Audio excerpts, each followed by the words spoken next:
Hi friends, welcome back to Arsikere ಅವರ YouTube channel. ಎಲ್ರಿಗೂ ಗೊತ್ತಿರೋ ಹಾಗೆ 2 ಡೇಸ್ ಬ್ಯಾಕ್ ಮಹಾರಾಷ್ಟ್ರ ಸರ್ಕಾರ ಒಂದು ದೊಡ್ಡ ನಿರ್ಧಾರನೇ ತಗೊಂತು. ರಾಪಿಡೋ, ಓಲಾ, ಊಬರ್ ಈ 3 ಆ್ಯಪ್ಗಳು ನಮ್ಮ ಸ್ಟೇಟಲ್ಲಿ ರನ್ನಿಂಗ್ ಆಗಿ ನಾವು ಬಿಡಲ್ಲ ಅಂತ ಹೇಳಿ ಕಂಪ್ಲೀಟ್ ಗೂಗಲ್ಗೆ ಇನ್ಫಾರ್ಮೇಷನ್ ಕಳಿಸಿದೆ, ಡಿಲೀಟ್ ಮಾಡಿ ನಮ್ಮ ಸ್ಟೇಟಲ್ಲಿ ಅದೇ ಕಾರಣಕ್ಕೆ ಈ ಆ್ಯಪ್ ಬ್ಯಾಡ್ ಅಂತ. ಈಗ ಇದೇ ಒಂದು ನ್ಯೂಸ್ ಕರ್ನಾಟಕದಲ್ಲಿ ಹರಿದಾಡ್ತಾ ಇದೆ. ಕೆಲವೊಂದು ಸಾರಿಗೆ ಸಚಿವ ಒಕ್ಕೂಟಗಳು ಏನು ಮಾಡ್ತಾರೆ, ಇವಾಗ ನಮ್ಮ ಕರ್ನಾಟಕದಲ್ಲೂ ಕೂಡ ಬೈಕ್ ಟ್ಯಾಕ್ಸಿ ಬೇಡ, ರಾಪಿಡೋ, ಓಲಾ, ಊಬರ್ ಈ 3 ಯಾವುದೇ ಥರ ಆ್ಯಪ್ ಇರೋದು ಬೇಡ, ಇವನ್ನು ಡಿಲೀಟ್ ಮಾಡಿ ಅಂತ ಇವಾಗ ರಾಜ್ಯ ಸರ್ಕಾರಕ್ಕೆ ಒತ್ತಡ ಏರ್ತಾ ಇದ್ದಾರೆ. ಹಂಗಾದ್ರೆ ಇದು ಡಿಲೀಟ್ ಮಾಡ್ತಾರ ಕರ್ನಾಟಕದಲ್ಲಿ ಅನ್ನೋದು ಇವಾಗ ಎಲ್ಲರಿಗೂ ಒಂದು ಕ್ವಶನ್ ಕಾಡ್ತಾ ಇದೆ. ಹುಡುಗರು ಕೂಡ ಸ್ವಲ್ಪ ಇವಾಗ ಭಯ ಆಗ್ತಾ ಇದೆ. ಇದೇನಪ್ಪ ಇದು ಹೊಸ ವಿಷಯ ಶುರುವಾಯ್ತಲ್ಲ, ಇಷ್ಟು ದಿವಸ ಏನೋ ಕೇಸ್ ನಡೀತಾ ಇತ್ತು ಸುಪ್ರೀಂ ಕೋರ್ಟಲ್ಲಿ, ಸುಮಾರು ವರ್ಷ ಆಗ್ಬೋದು ಬಿಡಿ ಅಂತ ಅಂದ್ಕೊಳ್ತಾ ಇದ್ರು. ಬಟ್ ಈಗ ಇನ್ನೊಂದು ಹೊಸ ತಿರುವು ಕಾಣ್ತಾ ಇದೆ ಬೈಕ್ ಟ್ಯಾಕ್ಸಿ ವಿಚಾರ. ಎಲ್ಲೋ ಒಂದು ಕಡೆ ಏನಾಯ್ತು ಅಂದರೆ ಸಾಕು, ಯಾರು ಏನು ಮಾಡ್ತಾರೆ ಅದನ್ನು ಒಟ್ಟಿನಲ್ಲಿ ಇಲ್ಲಿ ಮಾಡಬೇಕು, ಇದೇ ಥರ ಆಗೋಗ್ಬಿಟ್ಟಿದೆ ಬೈಕ್ ಟ್ಯಾಕ್ಸಿಗೆ. ಮಹಾರಾಷ್ಟ್ರ ಸರ್ಕಾರ ಏನೋ ಒಂದು ಡಿಸೈಡ್ ಮಾಡ್ತು, ಅದನ್ನೇ ಇವಾಗ ನಮ್ಮ ಕರ್ನಾಟಕದಲ್ಲಿ ಮಾಡಿ ಅಂತ ಒತ್ತಡ ಇರ್ತದೆ ರಾಜ್ಯ ಸರ್ಕಾರಕ್ಕೆ. ಹಂಗಾದ್ರೆ ಡಿಲೀಟ್ ಆಗುತ್ತಾ? ಹೇಳೋಕ್ಕಾಗಲ್ಲ. ಮುಂದಿನ ದಿನದಲ್ಲಿ ಏನು ಬೇಕಾದ್ರೂ ಆಗ್ಬೋದು. ಯಾಕೆಂದರೆ ಇದು ನಮ್ಮ ಕೈಲಿಲ್ಲ, ರಾಜ್ಯ ಸರ್ಕಾರದ ಕೈಲಿರೋದ್ರಿಂದವೆ ಆ್ಯಪ್ಗಳು ಇಲ್ಲೂ ಸ್ಟೇಟಲ್ಲಿ ಯಾವುದೇ ಕಾರಣಕ್ಕೂ ಬೇಡ ಅಂತ ಡಿಲೀಟ್ ಮಾಡಿಸಿರೋ ಮಾಡ್ಬೋದು. ಬಟ್ ಅದು ನಮ್ಮ ಕೈಲಿಲ್ಲ, ರಾಜ್ಯ ಸರ್ಕಾರದ ಕೈಲಿದೆ. ಆ್ಯಂಡ್ ಸುಪ್ರೀಂ ಕೋರ್ಟ್, ಹೈಕೋರ್ಟಲ್ಲಿ ಕೇಸ್ ನಡೀತಿರೋದ್ರಿಂದ ಏನಾಗುತ್ತೆ ಅಂತ ಹೇಳೋಕ್ಕಾಗಲ್ಲ. ಬಟ್ ಏನೋ ಒಂದು ಬೈಕ್ ಟ್ಯಾಕ್ಸ್ಗೆ ಸ್ವಲ್ಪ ಪರವಾಗಿಲ್ಲ, ಇವಾಗ ಎಲ್ಲ ಥರ ಪ್ರಾಬ್ಲಮ್ ಸಾಲ್ವ್ ಆಗ್ತಾ ಇದೆ ಅನ್ನೋ ಒಂದು ಸಿಚುವೇಶನಲ್ಲಿ ಇದ್ದಾಗ ಹೊಸ ಪ್ರಾಬ್ಲಮ್ ಶುರುವಾಗ್ತಾ ಇದೆ ಇವಾಗ. ಒಟ್ಟಿನಲ್ಲಿ ಈ ಬೈಕ್ ಟ್ಯಾಕ್ಸಿ ಕತೆ ಮುಗಿದರೆ ಕತೆ ಆಗಿ ಹೋಗ್ಬಿಟ್ಟಿದೆ ನಿಜವಲ್ಲ. ದಿನಕ್ಕೂ ಏನಾದ್ರು ಒಂದು ಹೊಸ ಹೊಸ ತಿರುವು ಕಾಣಿಸ್ತಾನೆ ಇದೆ. ಒಟ್ಟಿನಲ್ಲಿ ಒಳ್ಳೇದಾಯ್ತು ಬಿಡಪ್ಪ, ಇನ್ನೆಲ್ಲ ರೈಡರ್ಗಳಿಗೆ ಇನ್ನೇ ನೆಮ್ಮದಿಯ ಕೆಲಸ ಮಾಡ್ಬೋದು ಅನ್ನೋ ಅಷ್ಟರಲ್ಲಿ ಮತ್ತೇನೋ ಒಂದು ಹೊಸ ಪ್ರಾಬ್ಲಮ್ಮು. ನೋಡೋಣ ಇದು ಎಷ್ಟು ದಿವಸ ಇರುತ್ತೆ ಅಂತ ಹೇಳೋಕ್ಕಲ್ಲ. ಯಾಕೆಂದ್ರೆ ಅಷ್ಟು ಬೇಗ ಯಾವುದೇ ಕಾರಣಕ್ಕೂ ಆ್ಯಪ್ ಡಿಲೀಟ್ ಮಾಡ್ತಕ್ಕಂಥ ನೆಸೆಸಿಟಿ ನನಗಿಲ್ಲ ಅಂತ ಅನ್ನಿಸ್ತಾ ಇದೆ. ಬಟ್ ಮಾಡೋದು ಡೌಟು. ಯಾಕೆಂದರೆ ಸುಮಾರು ಲಕ್ಷಾಂತರ ಜನ ಇದರಲ್ಲಿ ಕೆಲಸ ಮಾಡ್ತಾರಿಂದ ಏಕಾಏಕಿ ಒಂದೇ ಸರಿ ಆ್ಯಪ್ಗಳನ್ನ ತೆಗೆದಾಕೋಕ್ಕಾಗಲ್ಲ. ಇದು ರಾಪಿಡೋ, ಓಲಾ, ಊಬರ್ ಅಂದರೆ ಬರೀ ಬೈಕ್ ಟ್ಯಾಕ್ಸಿನೇ ಮಾಡ್ತಾ ಇಲ್ಲ. ಇದರಲ್ಲಿ ಫುಡ್ ಡೆಲಿವರಿ ಇದೆ, ಗ್ರೋಸರಿ ಇದೆ, ಕಮರ್ಷಿಯಲ್ ಮೆಟೀರಿಯಲ್ ಇದೆ, ಸುಮಾರು ಇದರಲ್ಲಿ ಡೆಲಿವರಿ ಆಗ್ತಾ ಇದೆ. ಬರೀ ಒಂದೇ ಆಗ್ತಾ ಇಲ್ಲ ಬೈಕ್ ಟ್ಯಾಕ್ಸಿ. ಹಂಗಾರೆ ಆ್ಯಪೇ ಡಿಲೀಟ್ ಮಾಡಿಬಿಟ್ರೆ ಇಷ್ಟೆಲ್ಲ ಹೋಗ್ಬಿಡುತ್ತೆ. ಬರೀ ಬೈಕ್ ಟ್ಯಾಕ್ಸಿಲಿನೇ 5 ರಿಂದ 6 ಲಕ್ಷ ಜನ ಕೆಲಸ ಮಾಡ್ತಾಯಿದ್ದಾರೆ ಅಂದರೆ ಇನ್ನು ಬೇರೆದ್ರಲ್ಲಿ ಎಷ್ಟು ಜನ ಕೆಲಸ ಮಾಡ್ತಾ ಇರ್ಬೋದು? ಫುಡ್ ಡೆಲಿವರಿ, ಗ್ರೋಸರೀಸು, ಅದರ ಕಮರ್ಷಿಯಲ್ ಮೆಟೀರಿಯಲ್ ಇಷ್ಟರಲ್ಲೆಲ್ಲ ಮತ್ತೆ ಎಷ್ಟು ಜನ ಕೆಲಸ ಮಾಡ್ತಾಯಿದ್ದಾರೆ? ಅದೆಲ್ಲ ಲೆಕ್ಕ ಹಾಕಿದ್ರೆ ಸುಮಾರು ಒಂದು 10 ಲಕ್ಷ ಜನ ಆಗ್ಬಿಡ್ತಾರೆ. 10 ಲಕ್ಷ ಜನಕ್ಕೆ ರಾಜ್ಯ ಸರ್ಕಾರ ಕೆಲಸ ಕೊಡೋಕ್ಕಾಗತ್ತಾ? ಖಂಡಿತ ಆಗಲ್ಲ. ಈಗ ಮಹಾರಾಷ್ಟ್ರದಲ್ಲಿ ಮಾಡಿರ್ಬೋದು, ಬಟ್ ಮುಂದಿನ ದಿನಗಳಲ್ಲಿ ಅದನ್ನು ಪರಿಣಾಮ ಅವರೇ ಎದುರಿಸ್ಬೇಕಾಗತ್ತೆ.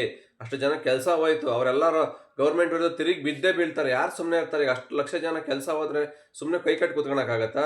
ಕೆಲಸ ಕೊಡಿ ಅಂತ ಕೇಳ್ತಾರೆ, ಗೌರ್ಮೆಂಟಿಗೆ ಪ್ರೆಸರ್ ಆಗ್ತಾರೆ. ಮತ್ತೆ ಮುಂದಿನ ದಿನಗಳಲ್ಲಿ ಬಂದರೂ ಬರುತ್ತೆ, ರಿಪೀಟ್ ಹೇಳೋಕ್ಕಾಗಲ್ಲ. ಹಂಗಾಗಿ ಅಲ್ಲೇನೋ ಮಾಡಿದ್ರು ಅಂತ ಇಲ್ಲಿ ಮಾಡೋಕ್ಕಾಗಲ್ಲ. ಕೆಲವೊಂದು ಸಾರಿಗೆ ಸಚಿವ ಒಕ್ಕೂಟಗಳು ಪ್ರೆಸರ್ ಆಗ್ತಾ ಇರ್ಬೋದು, ಬಟ್ ಅವರು ಇದೇ ಕಂಪ್ನಿಯಲ್ಲಿ ಕೆಲಸ ಮಾಡ್ತಾ ಇರೋದು, ಇದೇ ಕಂಪ್ನಿಯಿಂದ ಇವತ್ತು ಸಂಬಳ ತಗೊತಾ ಇದ್ದಾರೆ, ಇದೇ ಕಂಪ್ನಿಯಿಂದ ಜೀವನ ನಡೀತಿದೆ ಅವ್ರ ಫ್ಯಾಮಿಲಿ. ನೀವು ಹೇಳ್ಬೋದು ಇವಾಗ ಬರೀ ನಾವು ಬೈಕ್ ಟ್ಯಾಕ್ಸಿ ಒಂದಕ್ಕೋಸ್ಕರನ ಆ್ಯಪೇ ಡಿಲೀಟ್ ಮಾಡಿಬಿಟ್ರೆ ಆಟೋ ಓಡ್ತಾ ಇದೆ, ಕ್ಯಾಬ್ ಓಡ್ತಾ ಇದೆ, 5 ರಿಂದ 6 ಲಕ್ಷ ಆಟೋ ಇದೆ ಬೆಂಗಳೂರಲ್ಲಿ. ನಾನು ಎಲ್ಲ ಸ್ಟೇಟಲ್ಲಿ ಹೇಳ್ತಿಲ್ಲ, ಓನ್ಲಿ ಬೆಂಗಳೂರು ಮಾತ್ರ ತಗೊತೀನಿ. ಕರ್ನಾಟಕದ ಯಾವುದಾದ್ರು ಬೇರೆ ಬೇರೆ ನಗರಗಳಲ್ಲಿ ಬೇಜಾನ್ ಇದ್ದಾವೆ, ಬೇಡ ಅವೆಲ್ಲ ನೆಕ್ಸ್ಟು. ನಮ್ಮ ಬೆಂಗಳೂರಲ್ಲಿ 6 ಲಕ್ಷ ಆಟೋ ಇದ್ದಾವೆ, 5 ರಿಂದ 6 ಲಕ್ಷ ಕ್ಯಾಬ್ಗಳು ಎಷ್ಟಿದೆ. ಇವರೆಲ್ಲರೂ ಜೀವನ ಮಾಡ್ತಾರೆ ಯಾವುದರಲ್ಲಿ? ಇದೇ ಓಲಾ, ಊಬರ್ ಆ್ಯಪು, ರಾಪಿಡೋದಲ್ಲೇ ಇವರು ಜೀವನ ಮಾಡ್ತಿರೋದು. ನಾಳೆ ದಿನ ಇವ್ರಿಗೂ ಕೂಡ ಹೊಡೆತ ಬೀಳುತ್ತಲ್ವಾ? ಅವರೆಲ್ಲ ಹೆಂಗೆ ಡ್ಯೂಟಿ ಮಾಡ್ತಾರೆ? ಎಲ್ಲಿಗೆ ಹೋಗ್ಬೇಕು ಹಂಗಾರೆ ಅವ್ರು ಸಂಪಾದನೆ ಮಾಡೋಕ್ಕೆ? ಕೈ ಬಾಡಿಗೆ ಹೊಡೆಯೋಕ್ಕಾಗತ್ತೆ ಎಲ್ಲರೂ? ಯಾವ ಕೆಲವೊಂದು ಲೋಕಲ್ ಏರಿಯಾಗಳಲ್ಲಿ, ಬಸ್ ಸ್ಟಾಪ್ಗಳಲ್ಲಿ, ಮೆಟ್ರೋ ಸ್ಟೇಷನಲ್ಲಿ, ರೈಲ್ವೆ ಸ್ಟೇಷನಲ್ಲಿ ಕೈ ಬಾಡಿಗೆ ಮಾಡ್ಕೊತಾರೆ ಅಷ್ಟೇ. ಬೆಂಗಳೂರಿಗೆ ಇರೋರೆಲ್ಲ ಅಲ್ಲೇ ಕೈ ಬಾಡಿಗೆ ಹೊಡೆಯೋಕ್ಕಾಗತ್ತಾ? ಕಿಲೋಮೀಟ್ರ್ ಗಟ್ಟಲೆ ಸ್ಟಾಪ್ಗಳು ನಿಲ್ಲಿಸ್ಕೊಳಕ್ಕಾಗತ್ತಾ? ಕ್ಯೂ ನಿಲ್ಲಿಸ್ಕೊಳಕ್ಕಾಗತ್ತಾ? ಖಂಡಿತ ಆಗಲ್ಲ. ಕಾರ್ ಅವ್ರು ಏನು ಮಾಡ್ಬೇಕು ಹಂಗಾರೆ?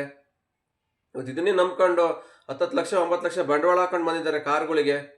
Ola, Uber, Rapido online app ಇದಾವಪ್ಪ ಅಂತ ಇದನ್ನೇ ನಂಬ್ಕೊಂಬಂದಾರೆ. ಅವರೆಲ್ಲ ಎಲ್ಲಿ ಹೋಗ್ಬೇಕು ಹಂಗಾರೆ? ಇದೆಲ್ಲ ಯೋಚನೆ ಮಾಡಬೇಕು. ಸುಮ್ಮನೆ ಒಂದು ಆ್ಯಪ್ ಡಿಲೀಟ್ ಮಾಡಿಬಿಡೋಕ್ಕೆ ಅಷ್ಟು ಸುಲಭ ಅಲ್ಲ. ಎಷ್ಟು ಲಕ್ಷಾಂತರ ಜನ ಜೀವನ ಕೆಲಸ ಹೋಗುತ್ತೆ ಅಂತ ಯೋಚನೆ ಮಾಡಬೇಕಾಗತ್ತೆ ಫಸ್ಟು. ಯಾರೋ ಸ್ವಲ್ಪ ಜನ ಹೇಳ್ಬಿಡ್ಬೋದು, ನಮಗೆ ಬೇಕಾಗಿಲ್ಲ, ನಾವು 35-40 ವರ್ಷದಿಂದ ನಾವು ಆಟೋ ಓಡಿಸ್ತಾ ಇದ್ದೀವಿ, ಅವಾಗೆಲ್ಲ ಈ ಆ್ಯಪೇ ಇರಲಿಲ್ಲ, ಅವಾಗೆಲ್ಲ ನಾವು ಬಾಡಿಗೆ ಬರ್ತಾನೆ ಇರಲಿಲ್ಲ, ಸಂಪಾದನೆ ಮಾಡ್ತಾ ಇಲ್ಲ ಅಂತ ಹೇಳ್ಬೋದು.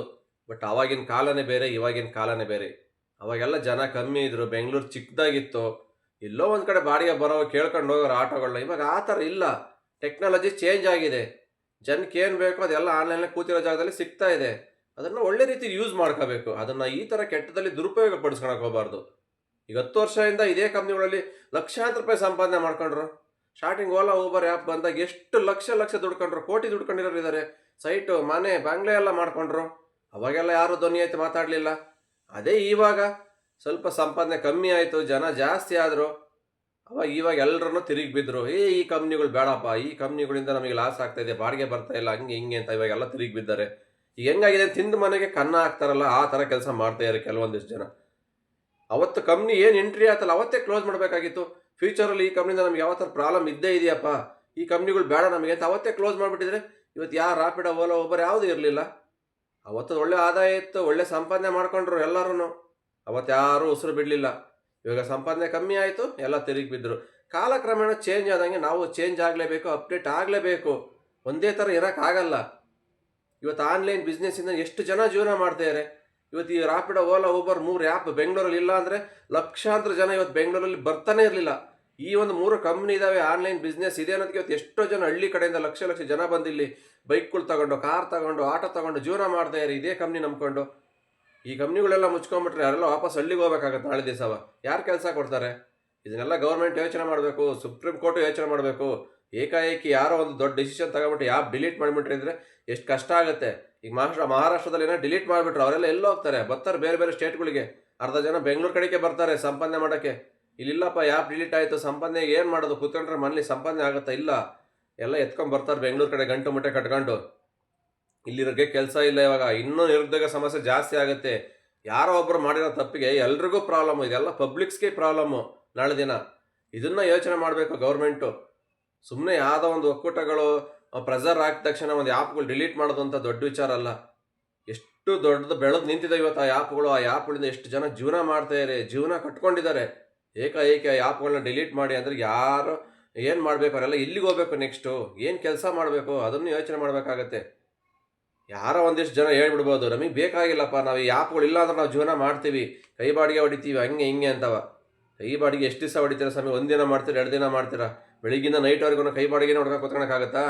ಇವತ್ತು ನಿಮ್ಮ ಆಟೋ ಸ್ಟ್ಯಾಂಡ್ಗಳಲ್ಲಿ ಒಂದು ಬೇರೆ ಏರಿಯಾದಲ್ಲಿ ಬಂದು ನಿಮ್ಮ ಆಟೋ ಸ್ಟ್ಯಾಂಡಲ್ಲಿ ಹಾಕಕ್ಕೆ ಬಿಡ್ತಾ ಇಲ್ಲ. ನೀವು ಜಗಳ ಮಾಡ್ತಿದ್ದೀರಾ, ಕಿರಿಕ್ ಮಾಡ್ತಾಯಿದ್ದೀರಾ. ಇನ್ನು ಹೆಂಗೆ ಕೈ ಬಾಡಿಗೆ ಹೊಡಿತಾರ ಅವರು ಹೇಳಿ? ಒಂದು ಅಗ್ರಿಮೆಂಟ್ ಹಾಕೊಂಡ್ಬಿಟ್ಟಿದ್ದೀರಿ. ಇವತ್ತು ನಮ್ಮ ಆಟೋ ಸ್ಟ್ಯಾಂಡು, ಇಲ್ಲಿ ಬೇರೆ ಯಾರೂ ಬರೋಂಗಿಲ್ಲ, ನಾವು 10 ಜನ ಬಿಟ್ಟರೆ ನಾವೇ ಹೊಡಿಬೇಕು ಇಲ್ಲಿ ಬಾಡಿಗೆ ಅಂತವ. ಇನ್ನು ಮಿಕ್ದವರೆಲ್ಲ ಎಲ್ಲಿ ಹೋಗ್ಬೇಕಂಗಾರೆ? ಆನ್ಲೈನಲ್ಲಿ ಮಾಡೋರು ನಾಳೆ ದಿನ ಆ್ಯಪ್ ಡಿಲೀಟ್ ಆದರೆ ನಿಮ್ಮ ಆಟೋ ಸ್ಟ್ಯಾಂಡಿಗೆ ಬಂದು ಆಟೋ ಹಾಕೊಂಡ್ರೆ ನೀವು ಸುಮ್ಮನೆ ಬಿಡ್ತೀರಾ? ಬಾಡಿಗೆ ಹೊಡೆದ್ರೆ ಬಿಡಲ್ಲ. ಫಸ್ಟು ನೀವು ಏನು ಪ್ರಾಬ್ಲಮ್ ಇದೆ ಅದನ್ನು ಸಾಲ್ವ್ ಮಾಡಬೇಕು ಫಸ್ಟು. ಅದು ಬಿಟ್ಬಿಟ್ಟು ಅನ್ನೆಸೆಸರಿ ಆ್ಯಪ್ ಡಿಲೀಟ್ ಮಾಡಿಬಿಡಿ. ನಮಗೆ ಬೇಕಾಗೇ ಇಲ್ಲ ಆ್ಯಪು, ಇದರಿಂದ ಏನು ಲಾಭ ಇಲ್ಲ. ನಿಮಗೆ ಲಾಭ ಇಲ್ಲದೆ ಇರ್ಬೋದು ಸ್ವಾಮಿ, ಇದರಿಂದ ಲಾಭ ತೊಗೊತಿರೋರು ಲಕ್ಷಾಂತರ ಜನ ಇದ್ದಾರೆ. ಅವ್ರ ಫ್ಯಾಮಿಲಿ ಇದೆ, ಅವ್ರಿಗೆ ಯಾವುದೋ ಕಮಿಟ್ಮೆಂಟ್ ಇದ್ದಾವೆ. ಅವ್ರಿಗೆಲ್ಲ ಯಾರು ನೋಡ್ಕೊತೀರಾ? ನೀವು ಕೊಡ್ತೀರಾ ಸಂಬಳನ? ಆ್ಯಪ್ ಡಿಲೀಟ್ ಮಾಡಿ ಅಂತ ಹೇಳ್ತಿದ್ದೀರಲ್ಲ, ನೀವು ಕೊಡ್ತೀರಾ ಹೇಳಿ? ನಿಮ್ಮಿಂದ 4 ಜನ, ಯಾರೋ 4 ಜನ ಮಾಡ್ತಾರಲ್ಲ ಈ ಥರ ಕೆಲಸಗಳು, ಎಲ್ರಿಗೂ ಪ್ರಾಬ್ಲಮ್ ಇದು. ನಿಮ್ಮ 4-5 ಜನ ಈ ಥರ ಸುಮ್ಮನೆ ಕಿರಿಕ್ ಮಾಡ್ತಿರಲ್ಲ, ಇದು ಆ್ಯಪ್ ಡಿಲೀಟ್ ಮಾಡಿ, ಈ ಆ್ಯಪ್ ಡಿಲೀಟ್ ಮಾಡಿ, ನಾಳೆಯಿಂದ ಇದ್ರ ಎಫೆಕ್ಟ್ ನಿಮಗೂ ಬೀಳುತ್ತೆ. ಆಯಿತಾ? ಈ ಆ್ಯಪ್ ಡಿಲೀಟ್ ಆದ ತಕ್ಷಣ ಏನು ಬೇರೆ ಇನ್ನೊಂದು ಉಟ್ಕೊಳುತ್ತೆ, ಯಾವ್ದಾರು ಗೌರ್ಮೆಂಟಿಂದ ಇನ್ನೊಂದು ಬರ್ತವೆ. ಇದು ಹೋದರೆ ಇನ್ನೊಂದು ಬಂದೇ ಬರುತ್ತೆ. ಇದೇ ಪರ್ಮನೆಂಟ್ ಸೊಲ್ಯೂಷನ್ ಅಲ್ಲ. ಇದಕ್ಕೆ ಪರ್ಮನೆಂಟ್ ಸೊಲ್ಯೂಷನ್ ಎಲ್ಲಿದೆ ಅದನ್ನು ಹುಡುಕಿ ಸಾಲ್ವ್ ಮಾಡ್ಕೋಬೇಕು ಪ್ರಾಬ್ಲಮ್ಮ. ನೀವು ಹೇಳ್ಬೋದು ಈಗ ಆ್ಯಪ್ ಡಿಲೀಟ್ ಮಾಡಿ ಅಂತನ. ಯಾವ ಫೇಕ್ ಆ್ಯಪ್ಗಳಿದ್ರೆ ಡಿಲೀಟ್ ಮಾಡ್ಬೋದು, ಯಾವುದೋ ಚೈನಾ ಆ್ಯಪ್ಗಳಿದ್ದಾವೆಲ್ಲ ಡಿಲೀಟ್ ಮಾಡ್ಬೋದು ಬಿಡಿ, ಅದರಿಂದ ಏನು ಜನಕ್ಕೆ ಯೂಸ್ ಇಲ್ಲ, ಕೆಟ್ಟದಾಗ್ತೈತೆ ಅಂತ ಹೇಳ್ಬೋದು. ಇದರಿಂದ ಲಕ್ಷಾಂತರ ಜನ ಜೀವನ ನಡೀತಿದೆಯಲ್ಲ, ಏನಕ್ಕೆ ಡಿಲೀಟ್ ಮಾಡಬೇಕು? ನಿಮಗೆ ಮಾತ್ರ 4 ಜನ ತೊಂದರೆ ಆಯ್ತಂತೆ, ಇವತ್ತು ಲಕ್ಷಾಂತರ ಜನಕ್ಕೆ ತೊಂದರೆ ಕೊಡೋಕ್ಕಾಗತ್ತಾ? ಅದನ್ನು ಯೋಚನೆ ಮಾಡಬೇಕಲ್ವಾ? ಫಸ್ಟು ಎಲ್ಲ ಥರ ಕೂಲಂಕುಷವಾಗಿ ಯೋಚನೆ ಮಾಡಿ ಒಂದು ಡಿಸಿಷನ್ ತಗೋಬೇಕಾಗತ್ತೆ. ಇವ್ರು ಹೇಳಿದ ತಕ್ಷಣ ಏಕಾಏಕಿ ಯಾವುದೇ ಕಾರಣಕ್ಕೂ ಕರ್ನಾಟಕದಲ್ಲಿ ಆ್ಯಪ್ ಡಿಲೀಟ್ ಆಗಲ್ಲ ನಮ್ಮ ಪ್ರಕಾರ. ಯಾಕೆಂದರೆ ಎಲ್ಲ ಥರ ಕೂಲಂಕುಷವಾಗಿ ಯೋಚನೆ ಮಾಡ್ತಾರೆ. ಬೆಂಗಳೂರಲ್ಲೇ ಇಷ್ಟು ಲಕ್ಷ ಜನ ಕೆಲಸ ಮಾಡ್ತಾರೆ, ನಮ್ಮ ಕರ್ನಾಟಕದಲ್ಲಿ ಎಷ್ಟು ಲಕ್ಷ ಜನ ಕೆಲಸ ಮಾಡ್ತಿರೋದು ಈ ಆ್ಯಪ್ಗಳಿಂದವ, ಅದೆಲ್ಲ ಲೆಕ್ಕ ಹಾಕಿನೇ ಆಮೇಲೆ ಒಂದು ಗೌರ್ಮೆಂಟು ಡಿಸಿಷನ್ ತಗೊಳುತ್ತೆ. ಯಾರು ಹೇಳಿದ ತಕ್ಷಣ ಆ್ಯಪ್ ಡಿಲೀಟ್ ಆಗೋದು ಡೌಟು. ನಮ್ಮ ಪ್ರಕಾರ 100% ಆಗಲ್ಲ. ಕರ್ನಾಟಕದಲ್ಲಿ ಯಾವುದೇ ಕಾರಣಕ್ಕೂ ಮಹಾರಾಷ್ಟ್ರ ಸರ್ಕಾರ ಮಾಡಿರ್ಬೋದು, ಅದೇನೋ ನೆಕ್ಸ್ಟ್ ಕರ್ನಾಟಕದಲ್ಲಿ ಯಾವುದೇ ಕಾರಣಕ್ಕೂ ಆಗಲ್ಲ ಅಂತ ನಾವು ಅಂದ್ಕೊಂಡಿದ್ದೀವಿ. ನಿಮ್ಮ ಅನಿಸಿಕೆ ಏನಂತ ಕಮೆಂಟ್ ಬಾಕ್ಸ್ ತಿಳಿಸಿ. ಮತ್ತೆ ಸಿಗ್ತೀನಿ ಮುಂದಿನ ವಿಡಿಯೋದಲ್ಲಿ. ಅಲ್ಲಿವರೆಗೂ take care, bye bye, have a nice day. ಜೈ ಹಿಂದ್, ಜೈ ಕರ್ನಾಟಕ ಮಾತೆ.